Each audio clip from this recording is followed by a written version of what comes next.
for me. Run through the land, you run through my soul. Bring me wisdom and peace. Run through all ages and all of life's stages. You bring me around to find my release. Hi, this is Jan Lewis. Welcome to be my guest today. We have Christopher J. Caron. Caron? Thank you. He's an author of Uneasy Feelings, 7 short stories of suspense. And boy, this guy hits it out of the park. Let me tell you, he is really, really amazing. Is this your first spooky book? Not really. I've actually done 2 others prior to this. Mm-hmm. This is my first big book, though. Mm-hmm. This was self-published by myself. The other 2 I did about 10 to 12 years ago, and those were published through a mom-and-pop place out in California. Yeah. And so it really didn't go anywhere, but this one is my first real big book, self-published, and I couldn't be happier. I think it's fantastic. Oh, God, yeah. I mean, that's what I'm for, self-publishing. You don't have to wait to be rejected a couple years later. You know, that's Exactly. silly. Did you do your cover yourself? No, I actually hired a graphic artist to do it. Yeah. And there is actually a theme behind it. Is what I wanted the reader to experience was the feeling of solidarity, the feeling of being alone by yourself. If you look at the cover, it's a solitary tree. Yes, you're in a forest, but it's a solitary tree. Mm-hmm. And it's just reinforces the feeling that I wanted to get by. And again, uneasy feelings, I thought it all kind of tied in together of, being by yourself. And that's what I wanted, because, I kind of want you to be by yourself when you enjoy this book. So he says on the back, "So, dear reader, are you brave enough to face what scares you? Then keep your flashlight close by, and be sure to say a quick prayer as you enter the macabre world of uneasy feelings." Now, I met Christopher at the bookstore in Sutton, Enchanted Passages. They had an author event. Yep. You were one of the authors there, and I remember seeing this. I'm like, oh, this is really cool. This is right up my alley. All right, we're going to start from right here. Oh, wait a minute. You're from Whitensville. I wanted to make sure that people know. He knows I know my son, when he was a baby, we raised him for many years in Whitensville. Yeah. It's they got a nice library there. Yes. And the folks there are fantastic. They've been very, very gracious with me, and they accepted my book and said, "Oh yeah, no problem." Oh yeah. And especially last year around October, they put it with all the other spooky books and kind of got a little bit of a place of honor because it was a local author. Yep. So and it just came out great. And here at the Upton Library downstairs, they have a dedicated author. Did you bring an extra copy for that? I did. Good. You can go downstairs and find that in the dedicated author's wall, because this is all right. We're going to hit this thing. The first one, and I loved it. It was called The Bigelow. Yes. Without giving it all away, we're going to go through these. Tell them what it's about. The Bigelow is it's about a younger guy who is considered a extreme horror author. So he does all the extreme things, but he writes about them. He goes to haunted places and haunted castles, and he's really kind of a big popular name, and a lot of people have kind of gravitated towards him because he does have that celebrity appeal, that rock and roll look. Yeah. But his enemy is a legitimate doctor, and the two of them clash. Yeah. And the crux of this story is because they tend to clash. The doctor says, I bet you can't spend one night in a haunted house that I choose. Not one that you choose, not one that your fans want to see you stay in, one that I think you can't stay in. So he basically makes a wager that he can't stay. Yeah. And of course he agrees to the wager, he goes to the hotel, and God help him. I'll leave it there. We're going to leave it there. Do you think, I'm not going to say what happened, but do you think the doctor set him up with all this stuff, or it really happened? What do you think? I think he set him up. I think he set him up because he basically wanted to kind of knock him down off his high horse a little bit. Because, like I said, he is a bit pompous and a bit full of himself, and he's a celebrity, and he knows it. Yeah. And it's just a way of saying, what you're doing can be a little bit dangerous. If you don't know exactly what you're doing, you could do some real harm to yourself and maybe others. And that was a big hint to this guy. I don't think he picked it up. No, like, this is going to be, you're going to be really crucified in this place. Right. I don't know how he made it. It seemed like every time he turned around, something nasty was going to happen to him. And that's kind of what I wanted. I wanted the character to go through a real roller coaster of emotions and events to make him understand that, You're great at it. Now, It can happen. where does this part of you come from? This wonderful mystery stuff. What is it? It's like horror mystery, really. Yeah, I've always been a fan of the horror genre and mystery genres and stuff like that, be it books or movies, television.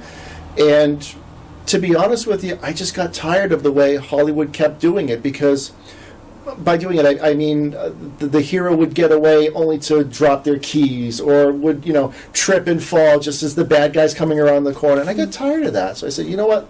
Here's what would happen if I was doing it. Yeah. So I took, in this case here, I took the Bigelow and the two characters and said, here's what I would have them do. Sure. I thought, now, the next one is called The Tour. What's that like? The Tour is basically a house of evil, shall we say. Yeah. Some very bad things happen in this particular house. It's abandoned now. It's all the bad things are long gone, but the house is still there. And a teenage kid who has an interest in these things says, I'm going to take my video camera and I'm going to videotape myself going through it, so you guys can get like a documentary type of feel of what it's like. And he goes into the house by himself, and does he make it out? We don't know. But that's what happens there. It's one kid and his video camera, and he's going to document this house where all these terrible things happened. We're talking with Christopher J. Caron, and he is the author of Uneasy Feelings, 7 short stories of suspense. How can they get a hold of your book? It's available on Amazon. Amazon, BarnesandNoble.com, I believe, has it as well. Is Borders still around? I think they're long gone. No, but Tatnuck up the street is. Yes. Have you been at Tatnuck at all? When I did my first book, I was. Yeah, I did an author signing. I did a book signing at Tatnuck in Westboro, and it was fantastic. The guys there were great. Yeah. Sold a ton. It really was. Unfortunately, it wasn't the launching pad I was hoping it would be, but it was a fantastic experience, and I can't speak highly enough of the guys over at Tatnuck. They were fantastic. Now, to keep up with this, where are you going to be appearing coming up? Well, actually, on the 18th of October, I'll be at Barnes & Noble. They're having a author panel, some local authors talking about the horror genre, works that we've done, and it's going to be basically a nice discussion from 6 to 8 at the at the Worcester Barnes & Noble. Now, it's on Lincoln Street. Yes. Now, it's Lincoln going to be Plaza. what time? From 6 to 8 p.m. I believe that's Friday the 18th. How many authors will be there? Including myself, I believe 5. Now, do you know their names? I know Lisa Shea's going to be there, and there's, I'm afraid I don't remember the other ones. Okay. They sound familiar. I just can't remember off the top of my head. I'm sorry.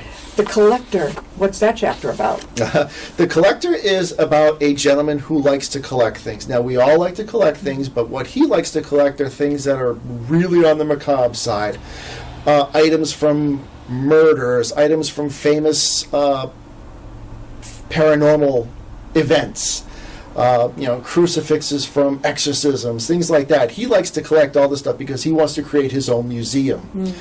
And the one piece he is looking for in the beginning is he's looking for a special type of Ouija board that has special supernatural properties.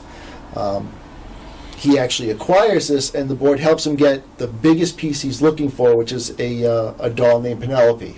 Which again is my little take on the Annabelle stories. But things get a little too close for comfort when he actually gets a hold of the doll he's looking for. Yeah. And things start to go sideways. Do you ever watch Ghost Adventures? Oh yeah. Okay. All right, I'm going to have to.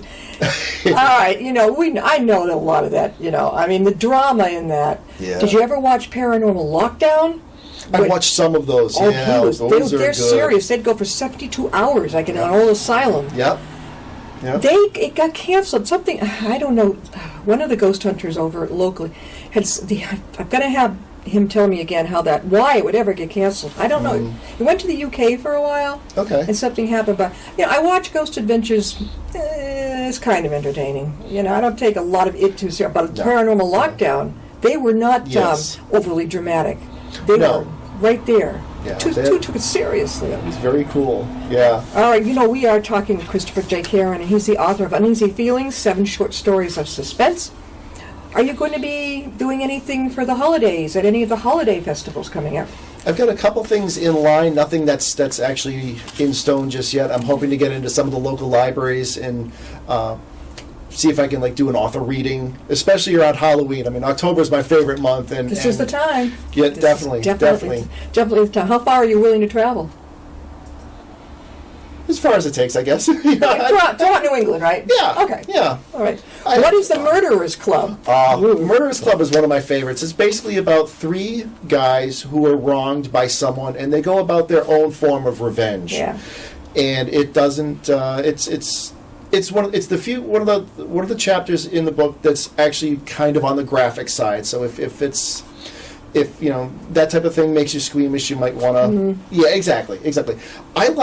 To me, I think straight up horror, suspense, psychological horror is much more satisfying than the blood and guts. Yeah. I would much rather a psychological thriller than a Friday the 13th, because it just Yeah.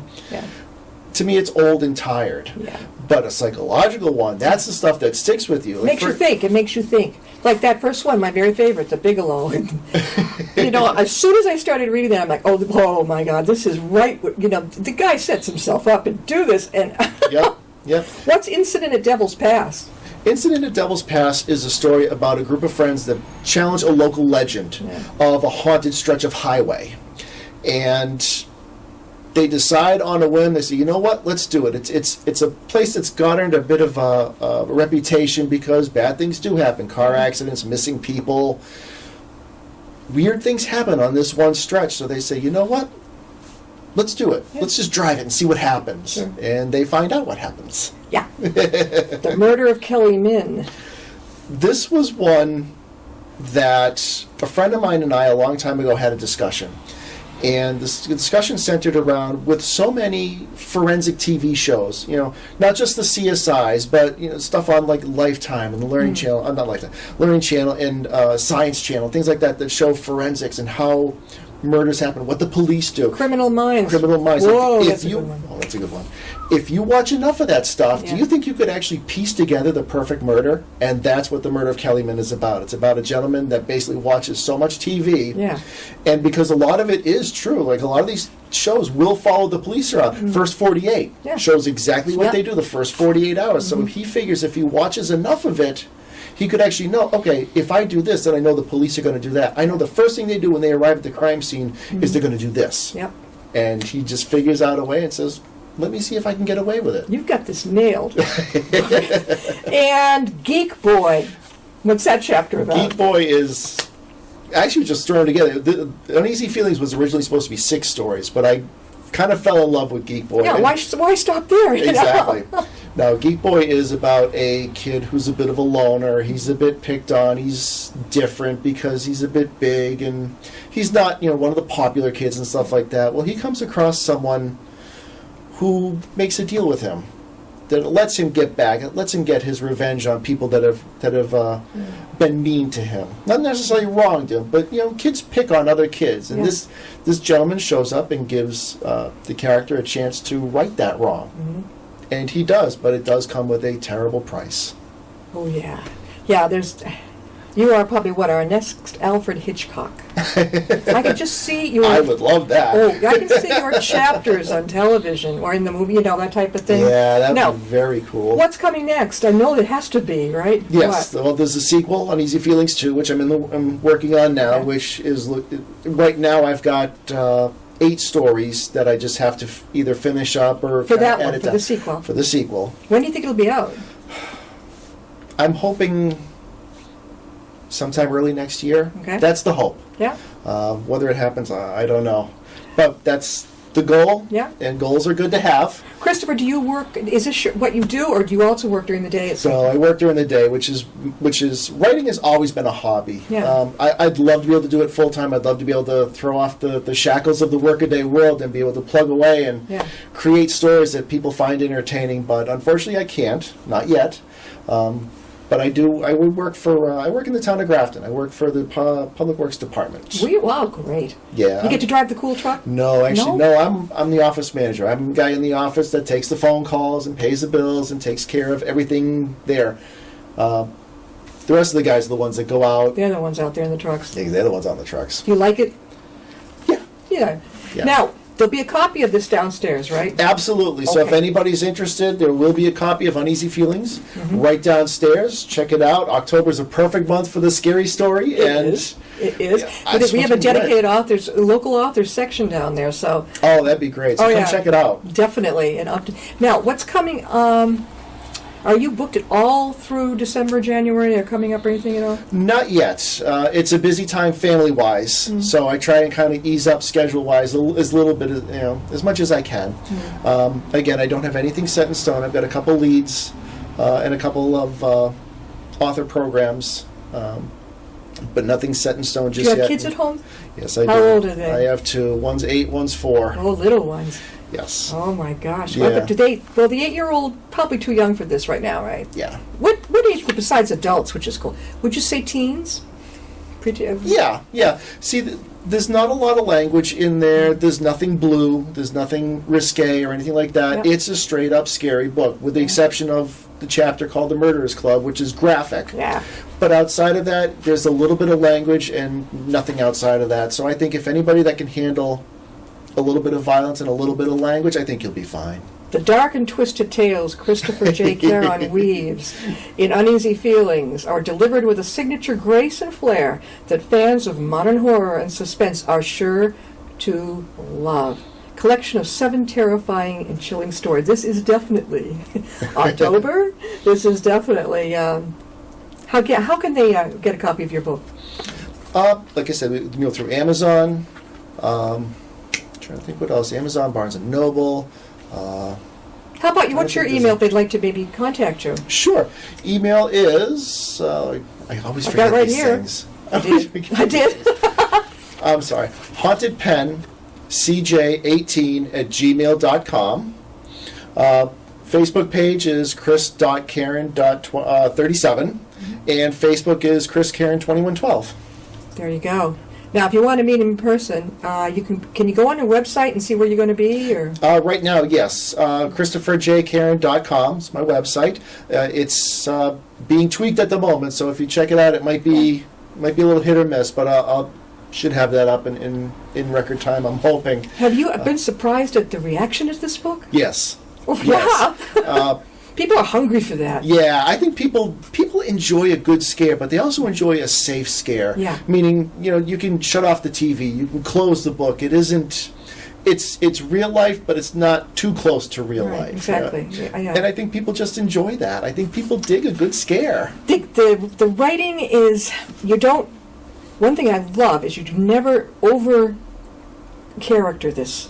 You don't write too many people that I have to go back and say, well, who was this one? And Right, I'll just right. put it down. Yeah. But it's simple, it's straightforward, it's Yeah. terrific reading. Well, thank you. You did I a great appreciate job that. with the self-publishing. I'll tell you, it far exceeded my expectations. And like I said, when I wrote the first two 10, 12 years ago, it was the old-fashioned way, sending out query letters, sending out manuscripts, waiting for a rejection, like you said. I found one company, like I said, out in California, Little Mama, one employee. And they went, wow, this is actually pretty good. We'll publish this. The problem is I had to get in line behind the other 20 authors. Got that right. And you can't, as far as I know, you're not allowed to pick the cover either. I had some input. Did you? But Yeah. but they paired me with an author. And, I'm sorry, they paired me with an artist. But the owner had final say. So we could go back and forth as long as we wanted, but it was ultimately up to the owner.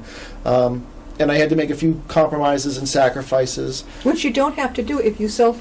Exactly. You can come right up your own. just- I mean, this is perfect. Yeah, I thought it was very cool. I mean, I had other ideas. Yeah. When I was talking with the artist said, well, what's the book about? And I explained, like I said earlier today, it's about being alone, being isolated, away from everybody. Yeah. So I wanted that image of us, this one turned out, one of the images I had was like a solitary tree. The other one I had was like an old clock face with all the numbers gone except for one. Yeah. Little things like that just psychologically make you go, I'm by myself. Did your teachers know you had this ability when you were growing up?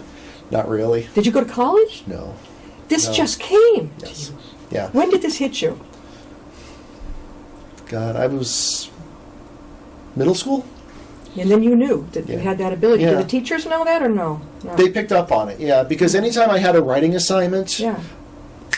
it was You aced that it. was easy. You aced it. That was easy. That was easy I stuff. bet your parents are like, that was a big red flag, parents. You got one. You got a live one here. And then you didn't do anything for a long time. Right. What made you want to do it?